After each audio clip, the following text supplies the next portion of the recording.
অগ্রণী ব্যাংকের ভোল্টে 832 ভরি সোনা শেখ হাসিনার 2টি ভোল্টে। কত বড় চোর হতে পারে সে?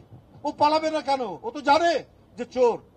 দেশনেত্রী বেগম জিয়া তিনি তো পালাননি, তার দেশপ্রেমে আছে। তার ব্যাংকে 832 ভরি সোনা পাওয়া যায়নি। আজকে খবরের কাগজ খুলে দেখবেন 832 ভরি সোনা অগ্রণী ব্যাংকের 2 ভোল্ট থেকে পাওয়া গেছে, শেখ হাসিনার, অন্য কারো না। কত বড় বড় কথা বলতেন কি তাদের মন্ত্রীরা, বঙ্গবন্ধুর কন্যা দেশ ছেড়ে পালায় না। যে চোর, চৌর্যবৃত্তি যার মধ্যে, তারা তো সবসময় একটা কাপুরুষতা নিয়ে, একটা ভীরু মন নিয়ে তারা কাজ করে, এবং সেটাই করেছে। আর যখন এই সমস্ত মানে ডাকাত, দস্যু, চোররা যখন ধাওয়া খায়, তখন কিন্তু সবকিছু ফেলেই পালাতে হয়। আমরা সব সময় দেখেছি, কিছু নিয়ে গেছে আর কিছু ফেলে রেখে গেছে, ওটা নেওয়ার আর সুযোগ পায়নি। বন্ধুরা আমার, এই হচ্ছে একদিকে আমাদের কাছে, জাতির কাছে প্রেরণাদানকারী একজন নেত্রী, সমস্ত সহায় সম্বল বেঁচে থাকার জন্য যতটুকু, সবকিছু হারানোর পরেও দেশে থেকেছেন হিমালয় পর্বতের মতো এক বিশাল শক্তি নিয়ে, অটুট মনোবল নিয়ে। আরেকজন দেশের সম্পদ, মানুষের সম্পদ, জনগণের সম্পদ চুরি করে, পাচার করে, হরিলুট করে পালিয়ে গিয়ে ওখান থেকে আবার মানে মৃদু স্বরে অডিও ভিডিও বার্তা পাঠান। তাহলে বুঝুন যে এদেশের মানুষ কোন দিকে থাকবে। যেটা সত্যের দিক, যেটা ন্যায়ের দিক, যেটা সংগ্রামের দিক, যেটা গণতন্ত্রের দিক, যেটা এই দেশের স্বাধীনতা সার্বভৌমত্ব রক্ষার দিক, সেই দিকেই জনগণ থাকে, সেই দিকেই আছে। আমি বক্তব্য দীর্ঘায়িত করব না। আমি শুধু অন্তর্বর্তী সরকারকে শুধু এইটুকুই বলবো, এই হরিলুটের পর বাংলাদেশকে তার সমস্ত শক্তি দুর্বল করে শেখ হাসিনা চেয়েছিলেন কোন দেশের আজ্ঞাবাহী করার জন্য।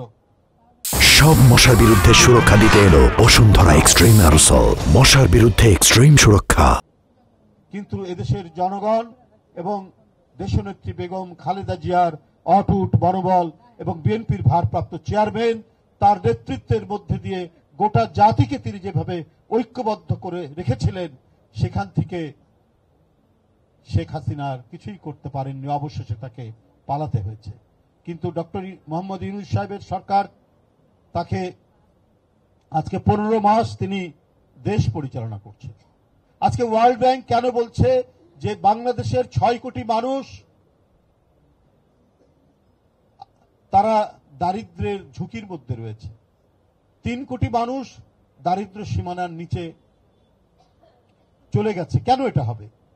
ডক্টর মোহাম্মদ ইউনূস তো একজন গুণী মানুষ এবং তিনি একজন অর্থনীতিবিদও বটে। এটা মানুষ কাম্য করে, মানে এটা মানুষের কাম্য নয়, জনগণ এটা মনে করে না। কারণ যারা চুরি করেছে, হরিলুট করেছে, কিন্তু এই জাতিকে এখন নিজের পায়ে দাঁড় করানোর জন্য যে মন্ত্রণা, সেই মন্ত্রণা আপনাকে দিয়ে এই দেশটাকে গড়ে তোলা উচিত ছিল। আজকে দেশে কেন বিনিয়োগ হচ্ছে না? আজকে মানুষ এখানে কেন বিদেশি এবং দেশি বিনিয়োগ হচ্ছে না, কলকারখানা হচ্ছে না, কর্মসংস্থান নাই? আর কর্মসংস্থান না হলে দারিদ্রতা দিনকে দিন বাড়বে। মানুষ কিন্তু এই ব্যর্থতাগুলোকে সহজে মেনে নেবে না। এই দায়িত্ব সরকারের।